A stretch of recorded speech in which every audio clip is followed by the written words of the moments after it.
Pai, do Filho e do Espírito Santo. Amém. No domingo de hoje, o Senhor nos conta uma parábola. O Senhor nos diz que um senhor chamou os convidados para uma ceia.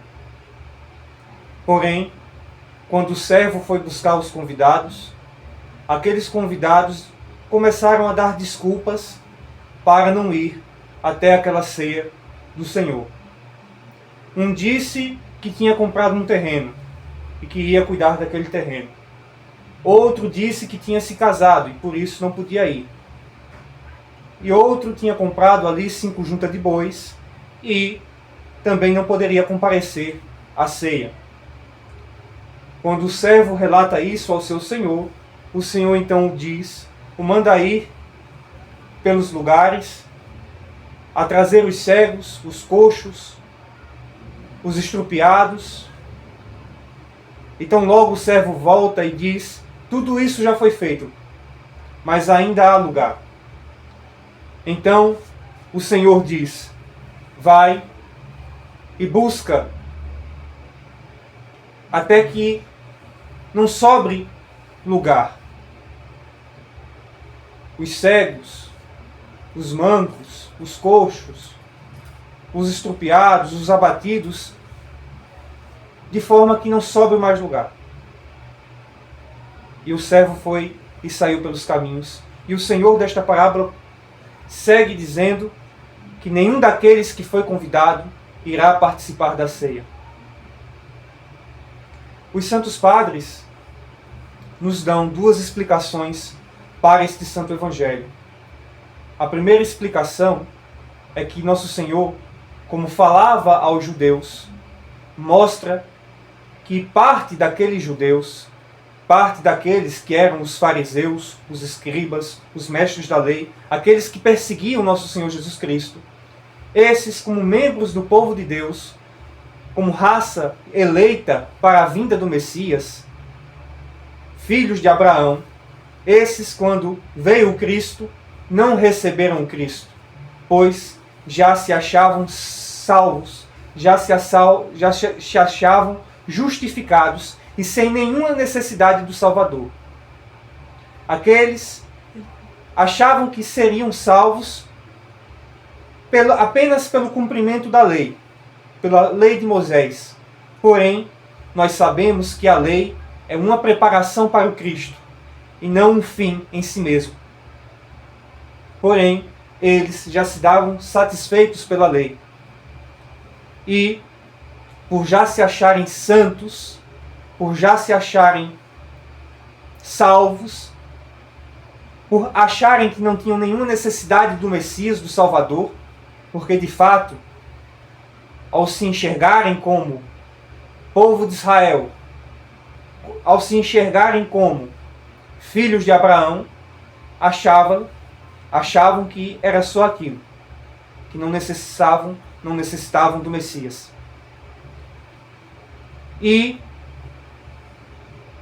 os Santos Padres nos dizem que aí, a partir daí, o Santo Evangelho, a Boa Nova, a Igreja, não se espalhou somente ao povo judeu, que foram os primeiros convidados, mas a todas as nações pagãs, a todos aqueles pagãos que receberam Nosso Senhor Jesus Cristo, que em arrependimento confessaram Nosso Senhor Jesus Cristo como seu Deus e seu Salvador. Esta é a primeira explicação do Santo Evangelho. A outra explicação nós entendemos com aquilo que Nosso Senhor Jesus Cristo fala ao fim desta parábola. Quem ama seu pai e sua mãe mais do que a mim, não é digno de mim. Quem ama a esposa ou os filhos mais do que a mim, não é digno de mim. Quem não toma a sua cruz para me seguir, não é digno de mim. Isso complementa as orações dos Santos Padres. O entendimento dos Santos Padres, que nos explicam neste Santo Evangelho, que muitas vezes nós somos como aqueles primeiros convidados, onde colocamos várias e várias justificativas para não estarmos seguindo nosso Senhor Jesus Cristo, para não estarmos participando de seu corpo, a Santa Igreja, em especial para não estarmos participando da Santa Eucaristia na Igreja, que é a Santa Ceia Eucarística de nosso Senhor Jesus Cristo. Quantas e quantas vezes nós justificamos todo tipo de desculpa para não colocarmos a Deus e a Igreja no primeiro lugar de nossas vidas. Diz nosso Senhor: quem coloca o pai, a mãe, o filho, o irmão, ou qualquer coisa acima de mim, não é digno de mim. Isso nós devemos aprender a verdadeiramente ser filhos de Abraão. E como filhos de Abraão, praticar as obras de Abraão.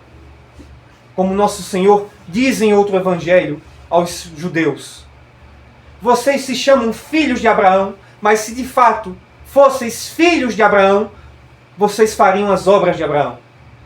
Ao contrário, vocês são filhos do diabo. E como filhos do diabo, fazem a obra de vosso pai. Pois, diferente de Abraão, que obedeceu a Deus, aquele povo que, por se considerar filho de Abraão, rejeitou a Cristo. E nós vemos o grande exemplo do patriarca Abraão.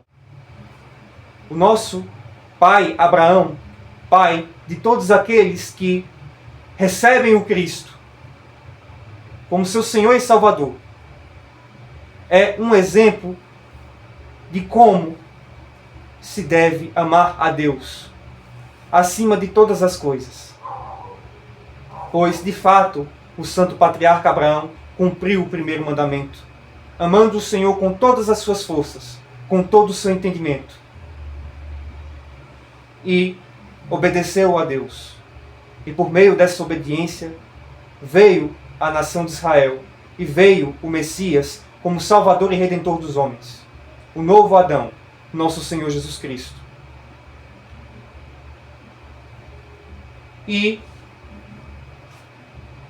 nós devemos buscar amar a nosso Senhor Jesus Cristo, a participar de seu corpo, de seu sangue, em sua igreja, acima de todas as coisas. Tudo o que nós temos na nossa vida, tudo o que temos, tudo o que possuímos, tudo o que almejamos, tudo o que temos, tudo o que somos nessa vida, tem que servir para uma única causa, que é participarmos da ceia do Senhor, participar do santo banquete eucarístico, participar do corpo e sangue de nosso Senhor Jesus Cristo. Cristo, o seu corpo e o seu sangue devem ser o primeiro lugar na nossa vida. Acima de todas as coisas, acima de todas as festas, acima de todos os familiares, de nossos filhos, de nossos pais, acima de tudo o que nós amamos, devemos amar a Deus e colocá-lo como o fundamento de nossas vidas, assim como o santo patriarca Abraão. Pois, se amamos a Deus de toda a força, com todo o coração, com todo o entendimento, como o santo patriarca Abraão, não daremos desculpas para participar do corpo e sangue de Cristo. Nós vemos que os judeus,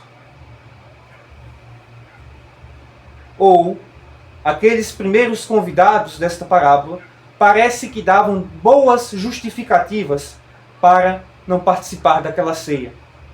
Um havia se casado, estava no meio do seu casamento ali, o outro estava trabalhando, cuidando de um terreno, o outro também estava trabalhando, não estavam de vagabundagem, não estavam com qualquer desculpa.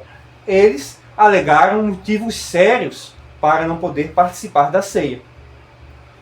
E da mesma maneira, muitas vezes nós nos auto-enganamos, fingimos que enganamos a nós mesmos e achamos que enganamos a Deus quando damos várias e várias desculpas para não amarmos a Deus em primeiro lugar, para não cumprir com a obediência para com os mandamentos de Deus e os mandamentos da igreja. Quantos e quantos de nós, nesse tempo de jejum, quebramos o nosso jejum com a desculpa de participarmos das nossas festividades com a família. E assim, nós mostramos a nós mesmos e a Deus que o Senhor não é o primeiro lugar nas nossas vidas. Muitas e muitas vezes nós mostramos que Cristo não é o primeiro lugar das nossas vidas. E por isso nós inventamos todo tipo de desculpa para não nos aproximarmos de Deus, para não nos arrependermos, para não participarmos dos santos mistérios. Quantos e quantos de nós inventamos desculpas para não nos confessarmos os nossos pecados? Quantos e quantos de nós inventamos desculpas, dizemos que trabalhamos muito, que estamos muito atarefados, que estamos muito cansados, que estamos doentes, que estamos cheios de problemas, e inventamos de tudo para não estarmos na igreja, para não oferecermos a Deus a adoração. E disso vem toda a nossa desgraça. Pois é Deus, é o Senhor, a fonte e a cura de todas as nossas enfermidades, a força e o revigoramento de todas as nossas fraquezas. O Senhor é a solução de todos os nossos problemas. Porém, não temos nenhum dos nossos problemas resolvidos, porque não colocamos em Deus o nosso coração, mas colocamos em muitas outras coisas. E por isso, por não colocarmos a Deus no primeiro lugar da nossa existência, nós sofremos tanto. Por isso não aguentamos nenhum tipo de sofrimento. Por isso lamentamos por tudo. Por isso nós somos fracos. Por isso não resistimos diante de nenhuma tentação. Por isso caímos toda vez que somos tentados. Por isso não jejuamos. Por isso não vamos à igreja. Por isso não comungamos o corpo e sangue de Cristo. Por isso não confessamos os nossos pecados. Por isso não rezamos. Por isso nos sentimos cansados com a oração.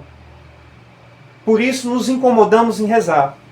Por isso, quando vamos à igreja, achamos os ofícios, as liturgias muito longas, muito cansativas. Porque, de fato, não amamos a Deus sobre todas as coisas. Não amamos a Deus mais do que aos nossos pais, mais do que aos nossos filhos, mais do que a nossa própria existência. E nós levamos a Deus de maneira leviana na nossa vida. E dessa forma, somos impedidos de participar do banquete eterno. Pois, se não vivermos o reino de Deus, o banquete eterno, a Santa Eucaristia, nesta vida, nós não participaremos na eternidade. Se não priorizarmos a Deus nesta vida, e só temos essa, passaremos uma eternidade, não na presença de Deus, não na presença dos santos, mas em tormento.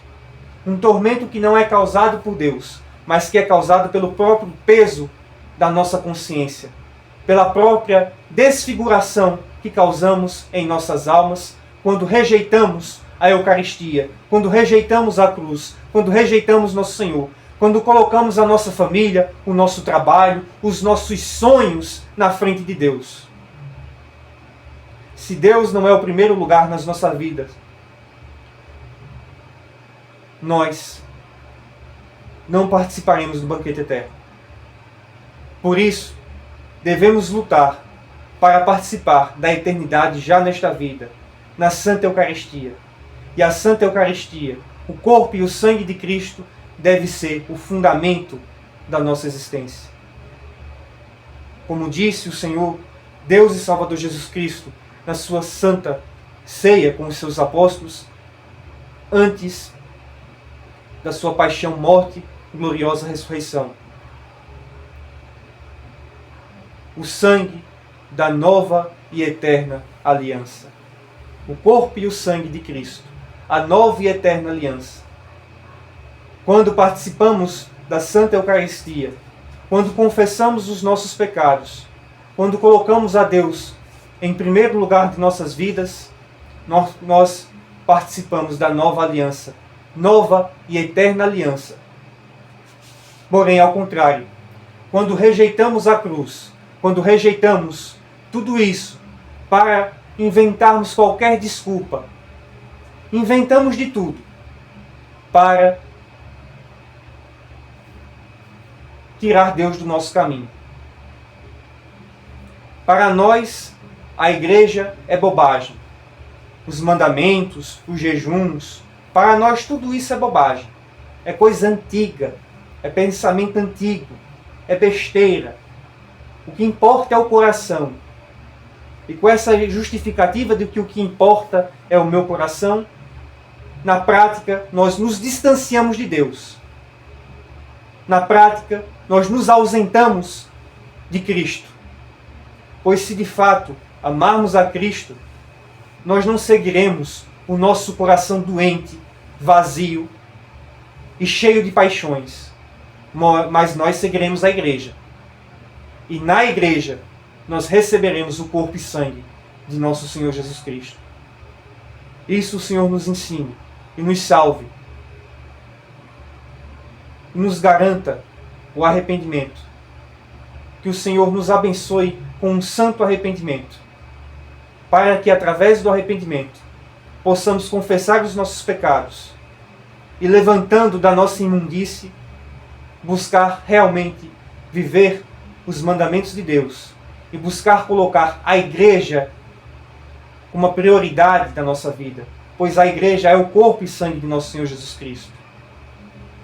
Quando nos distanciamos da igreja, quando viramos as costas para a igreja, nós viramos as costas a Cristo. Que o Senhor nos livre disso e nos torne verdadeiros participantes do corpo e sangue de Cristo. Em nome do Pai, do Filho e do Espírito Santo.